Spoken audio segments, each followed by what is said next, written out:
خلي بالك عشان القروش انتشرت في مصر. تعال اقول لك ايه اللي حصل. وانا في دهب حصل معايا موضوع صادم جدا. كنت لوحدي في البحر الصبح بدري وما كانش حد ساعتها نزل البحر، ولقيت سمكة قرش. كنت بعمل سنوركلينج وبصور، وفجأة واحدة سبت التصوير وقعدت اركز لمدة ثانيتين بالظبط.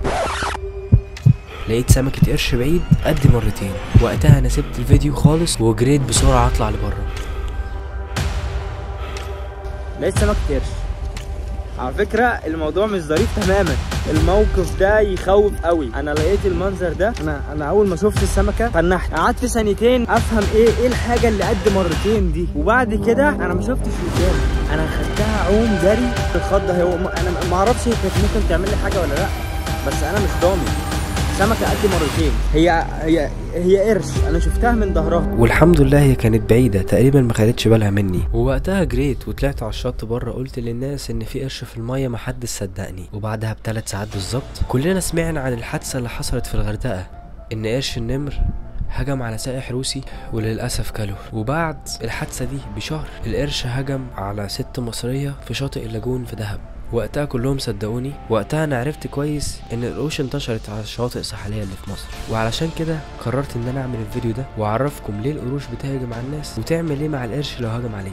بس قبل ما نبدا الفيديو اشترك في القناه واعمل لايك تقديرا للتعب اللي بقدمه في فيديوهاتي. عشان تبقى عارف كويس، القروش موجوده في اي بحر في العالم، مش في البحر الاحمر بس، ولا في الغردقه ولا في دهب ولا شرم الشيخ بس. القروش متوزعه على جميع البحار اللي في العالم، وليهم على فكرة دور مهم جدا في النظام البيئي اللي لو بقوا مش موجودين ده هيشكل خطر كبير جدا على الكائنات البحرية والحياة البحرية. القروش موجودة في كل حتة، وانا مش قصدي ان انا اقول لك كده ان انا بخوفك انك ما تنزلش المية. تابع الفيديو للاخر عشان تفهم ليه القروش بتهجم وازاي انك تتجنب القرش ده. في انواع من القروش كتير جدا. طبعا البحر الاحمر غني على التعريف، موجود فيه سمك ملون، واكيد فيه دلافين، قروش، طبعا فيه الكلام ده. وانواع كتير مش بتأذي، انواع كتير بيتغذى على حاجات صغيره، على سمك صغير، ومنهم قروش كبيره بتتغذى على الفقمات وبتتغذى على سمك التونه. البشر مش في المنيو بتاعه. القرش بطبعه بيحب يستكشف، وعلى فكره مش بيحب طعم لحم البني ادمين. في قروش معينه هي اللي بتعمل هجوم على البشر. من اهم القروش دي 3 قروش. القرش الابيض الكبير، طبعا ده كارثه سودا. القرش الابيض الكبير بيتراوح طوله من 4 متر ل 6 متر، في حين ان طول الانسان المتوسط 160 متر. فتخيل انت قدامه هتبقى قد ايه. وبيعوم على عمق من 30 متر ل 130 متر. مش بيتواجد كتير على الشواطئ الساحليه. تاني نوع من القروش اللي بتهجم قرش النمر، تايجر شارك. القرش ده عدواني جدا وهجماته شرسه. بيتراوح طوله من 2 متر ل 3 متر، وبيعيش جنب الشعب المرجانية في عمق من 10 متر ل 30 متر، يعني للأسف قريب جدا من الشواطئ. وعلى فكرة ده نوع القرش اللي هجم على السائح الروسي في الغردقة. والتالت نوع من القروش قرش التور. قرش التور بقى فده تقريبا قريب جدا من الشاطئ، طوله من 2 ل 3 متر، وللأسف ده قريب جدا من الشواطئ، بيعوم من مساحة متر ل 100 متر. عدد هجمات القروش قليلة جدا عن نسبة قتلنا للقروش دي. القروش ممكن تعمل حوادث، طبعا بتبقى نادرة جدا في السنة، من 3 حوادث ل7 حوادث ماكسيموم، ممكن متوزعة طبعا على العالم مش في مصر. عارف بقى احنا بنقتل قد ايه من القروش دي؟ بنقتل ما يزيد عن 100 مليون قرش في السنة. انت متخيل الرقم ده كبير قد ايه؟ فنسبة ان احنا بنقتلهم اكتر من الهجمات اللي بتحصل. طبعا كلنا عارفين ان السمكة الكبيرة او الحيوان الكبير بياكل الحيوان اللي اصغر منه، وهكذا وهكذا. فلو حصل خلل في حاجه منهم هيحصل مشكله في النظام البيئي. فانا بطمنك واقول لك ان نسبه الحوادث قليله جدا. طبعا انت بتسال نفسك ليه موضوع القروش انتشر وبالذات في مصر؟ طب ما ليه ما ظهرش في اماكن تانية وسمعنا حوادث؟ طبعا دي ليه اسباب. اولهم تصدير الغوانم والبقر. بلاد بتصدر لبعضها بحريا، بياخد ايام، ممكن ياخد شهور على حسب هو رايح فين. وطبعا في الطريق ممكن مثلا بقره، ممكن حاجه يحصل لها مرض فتموت للاسف. هيعملوا بيها ايه؟ ما ينفعش يفضلوا حاطينها على المركب او السفينه لحد ما يوصلوا هناك، فللاسف بيرموها في البحر. طبعا دي غنيمه كبيره للقرش. القرش اول ما يشوف غنيمه سهله زي دي طبعا هيروح ياكلها. وطبعا القرش مش عنده عقل، هو شاف مصدر للاكل مش عارف ده ايه، هو مش محدد ده ايه. وللاسف وقتها ممكن يحصل هجوم على بشر على انهم الغنيمه السهله اللي هم كانوا بيلاقوها في البحر.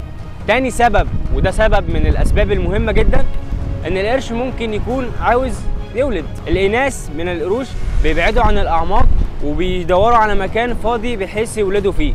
فتخيل انت وانت في الميه وانت بتعوم بقى وهكذا وبتعمل فوضى، انت شكلت خطر على القرش. فالقرش هيعمل ايه؟ لازم يشوف انت خطر عليها ولا لا، فممكن يقرب منك ويحصل اللي حصل. تالت سبب، وده احتماله ضعيف شويه، في رحلات كتير جدا للغوص مع القروش، بيبقوا واخدين امان وياخدوا بالهم من نفسهم كويس. فالغطاسين ممكن ان هم ياكلوا القروش عشان يجذبوهم حواليهم. فالغواصين دول بيقدموا الاكل بايديهم طبعا، بيحطوا الاكل كده ويتصوروا مع القرش صوره خطيره تنزل على السوشيال ميديا تكسر السوشيال ميديا. الموضوع ده انتشر 2010 في شرم الشيخ. فللاسف القروش مش عندها عقل، هي لقت اكل بيتقدم من نوع من الكائنات اللي هم البشر بايديهم. فللاسف القروش افتكرت ان هم الاكل وهم بيقدموا حته منهم مثلا، هم مش مترجمين. فللاسف وقتها حصل هجوم وحصل حظر للعوم على الشواطئ في شرم الشيخ والغردقه. القروش بدات تهجم على السياح اللي على البحر اعتقادا من ان هم الاكل اللي الغطاسين بيقدموه. طب نيجي للجزء المهم في الفيديو واللي انت فاتح الفيديو علشانه، ازاي تتجنب القروش اصلا. طبعا كلنا عارفين ان القرش بينجذب من ريحه الدم، طبعا كلنا شفنا فيلم نيمو واحنا صغيرين. فالقرش بينجذب من ريحه الدم على انها نوع من الفرائس. فمبدئيا لو انت نازل البحر وانت متعور، او لو اتعورت من الشعب المرجانيه مثلا في البحر، طبعا لو انت بنت من غير توضيح اعتقد انتوا فهمتوا انا قصدي ايه، حاول انك تطلع وتستنى شويه، حاول تنزل البحر مع كتير من الناس. طبعا لما يبقى في عدد في الميه كتير القرش هيخاف، لان هو مثلا ممكن يكون واحد وفي 100 واحد مثلا نازل البحر، فهيتجنب ان هو يهجم. لو انت بتنزل البحر وانت راشش برفيوم، ولو انت بنت وبتحط ميك اب ونازله البحر، طبعا الكلام ده ليه ريحه، اكيد القروش بتحب تستكشف ايه ده، فالكلام ده ممكن يجذب القروش. تالت حاجه الذهب والفضه، طبعا بقى الخواتم السلاسل وهكذا. الكلام دوت مع ضوء الشمس بيعمل انعكاس في الميه بيلفت الحاجات اللي حواليه، فده ممكن يكون من الاسباب. فبلاش تنزل بالكلام ده، ممكن اصلا يقع منك، فبلاش تنزل بيه. ما تنزلش في مكان انت مش شايف فيه العمق او الارض، لان القرش بيتواجد اكتر في الاماكن دي. خليك بعيد عن المينا او المناطق اللي فيها يخوت ومراكب، لانه بيتواجد برضو بكثره في الاماكن دي. وطبعا بلاش تعوم بالليل، القرش من الحاجات النشطه بالليل. لو لقيت بعد ده كله قرش تعمل ايه؟ اول حاجه حاول تحمي ظهرك كويس، شعب مرجانيه، صخور، حاول انك تحمي ظهرك عشان ما يلفش حواليك، لانه ممكن يخاف من الشعب المرجانيه والكلام ده. اصل هو هيهجم عليك كده اهو، وطبعا الشعب المرجانيه موس، فطبعا هيتعور، فهيتجنب ان هو يهجم عليك. تاني حاجه لو لقيته بيعوم حواليك او بعيد زي ما حصل معايا، حاول تعوم بالراحه لبره.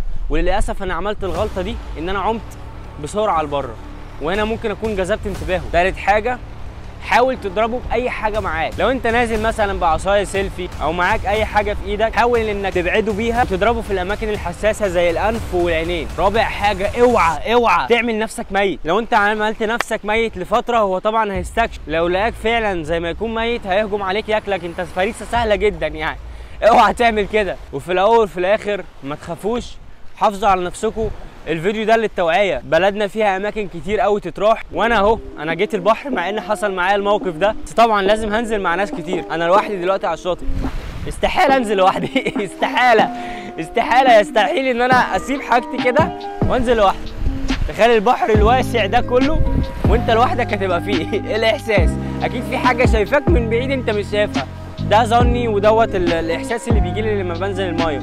طبعا بفضل اتلفت يمين شمال، ببقى خايف. في الاول والاخر اتبسط وحاول تقضي مصيف لذيذ. ومع الحوادث الاخيره اللي حصلت في مصر طبعا بقى في رقابه ومراقبه كتير على الموضوع دوت عشان يحموا السياح من الكلام ده. فالكلام دوت ممكن يكون حصل صدفه قبل كده ان هو يحصل ان هو القرش يقرب، ما بتحصلش كتير ان القرش يقرب من الشاطئ. في الاول وفي الاخر ده موطن القرش بيته البحر، انت اللي غريب في البحر. حاولوا تحافظوا على نفسكم يا جماعه. الفيديو ده للتوعيه، بما اني في الغردقه فاكيد لازم اعمل محتوى في الغردقه. ما تنساش تتابعني عشان الفتره الجايه هعمل محتوى كتير في الغردقه. لو انت جاي الغردقه ومش عارف تعمل ايه هنا، هساعدك في الموضوع ده، وان شاء الله نشاطات كتير هعملها. اتمنى اكون فدتك بالمعلومات اللي انا قلتها. اشوفكم الفيديو الجاي قريب جدا. سلام.